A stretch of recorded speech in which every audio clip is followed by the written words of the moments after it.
அசாம் மாநிலத்தில் வரலாறு காணாத மழையால் பல்வேறு இடங்களில் வெள்ளப்பெருக்கு ஏற்பட்டுள்ளது. கனமழையால் தத்தளிக்கிறது அசாம் மாநிலம். சாலையில் குளம்புல் தேங்கி நிற்கும் மழை நீரால் பொதுமக்களின் இயல்பு வாழ்க்கை பாதிக்கப்பட்டுள்ளது. அண்மை செய்தியாக பார்த்துக் கொண்டிருக்கிறோம். சாலையில் குளம்போல் தண்ணீர் தேங்கியுள்ளது. தேங்கி நிற்கும் மழை நீரில் வாகனங்களை இயக்க முடியாமல் வாகன ஓட்டிகள் அவதியடைந்து வருகின்றனர். கனமழையால் அசாம் மாநிலம் தத்தளித்துக் கொண்டிருக்கிறது. தேங்கி நிற்கும் மழை நீரில் வாகனங்களை இயக்க முடியாமல் மக்கள் அவதிக்குள்ளாகி வருகின்றனர். முழங்கால் அளவிற்கு தேங்கி நிற்கும் மழை நீரில் சிரமத்துடன் பணிக்கு செல்லும் மக்களை பார்த்துக் கொண்டிருக்கிறோம்.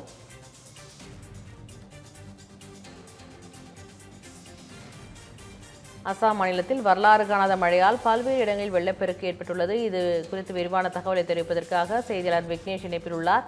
விக்னேஷ், விவரங்களை சொல்லுங்கள். வணக்கம் பிராசக்தி.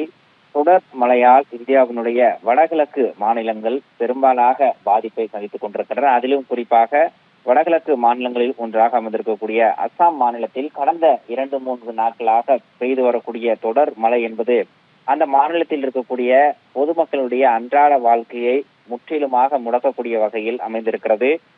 வடகிழக்கில் அமர்ந்திருக்கக்கூடிய மிசோரம், அசாம், நாகாலாந்து, மணிப்பூர் உள்ளிட்ட பல்வேறு மாநிலங்களிலும் தொடர் மழை பெய்து கொண்டிருப்பதால் அங்கு இருக்கக்கூடிய மக்களுடைய இயல்பு வாழ்க்கை என்பது முழுமையாக முடக்கப்பட்டிருக்கிறது. அதிலும் அசாமினுடைய கவுகாத்தி மாவட்டத்தில் கனமழையால் வெள்ளம் ஏற்பட்டு அந்த பகுதியில் இருக்கக்கூடிய அனைத்து சாலைகளிலுமே வெள்ளப்பெருக்கு ஏற்பட்டிருப்பதை நாம் நேரடியாக தற்போது ஒளிபரப்பு கொண்டிருக்கக்கூடிய அந்த காட்சிகளின் மூலமாக பார்த்து கொண்டிருக்கிறோம். பிரதான சாலைகள் மட்டுமல்லாது கிராமப்புற சாலைகளிலும் பெரும்பாலான அளவு மழைநீர் தேங்கி இருப்பதால் வாகன ஓட்டிகளும் பொதுமக்களும் மிகுந்த சிரமத்திற்கு உள்ளாகி வந்திருக்கிறார்கள்.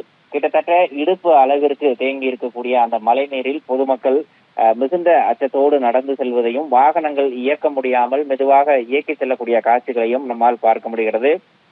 இது மட்டுமல்லாமல் சாலைகள் மட்டுமல்லாமல் பெரும்பாலான குடிநீர் பகுதிகளுக்குள்ளாகவும் மழைநீர் புகுந்திருப்பதால் அந்த பகுதி மக்கள் மிகுந்த சிரமத்திற்கு உள்ளாகி இருக்கிறார்கள். குறிப்பாக இன்றைய தினமும் நாளைய தினமும் மேலும் கனமழை பெய்யும் என வானிலை ஆய்வு மையம் எச்சரிக்கை விடுத்திருக்கக்கூடிய சூழலில் அசாமினுடைய மாநில பேரிடர் மேலாண்மை அதிகாரம் தொடர் மழையால் வெள்ளம், நிலச்சரிவு ஆகியவை ஏற்படக்கூடிய இடங்களில் தகுந்த முன்னெச்சரிக்கை நடவடிக்கைகளும் எடுக்கப்பட்டிருப்பதாக தெரிவிக்கப்பட்டிருக்கிறது. மேலும் ஏற்கனவே அதிக அளவு பாதிப்பை சந்தித்திருக்கக்கூடிய பொதுமக்களை பாதுகாப்பாக அழைத்து சென்று நிவாரண முகாம்களில் தங்க வைக்கப்பட்டு அவர்களுக்கு தேவையான அடிப்படை வசதிகளை செய்து தருவதற்கும் அந்த மாநில அரசு தேவையான நடவடிக்கைகளை மேற்கொண்டிருக்கிறது.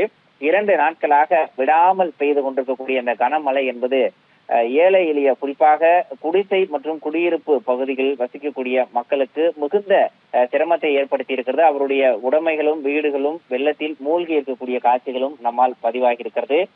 குடியிருப்புகள் மட்டுமல்லாது பிரதான சாலைகள் முழுவதுமே கிட்டத்தட்ட முழங்கால் அளவிற்கு தேங்கி இருக்கக்கூடிய இந்த மழை நீரால் பொதுமக்களுடைய இயல்பு வாழ்க்கை முழுவதுமாக பாதிக்கப்பட்டிருக்கிறது. இந்த மழைநீரை அகற்றுவதற்கு தேவையான நடவடிக்கைகளும் பொதுமக்களுக்கு தேவையான அத்தியாவசிய அடிப்படை வசதிகளை செய்து தருவதிலும் மாநில அரசினுடைய அனைத்து நிர்வாகங்களும் முடக்கப்பட்டிருப்பதாக அந்த மாநில அரசு சார்பில் தகவல் தெரிவிக்கப்பட்டிருக்கிறது. பராசக்தி, தகவலுக்கு நன்றி விக்னேஷ்.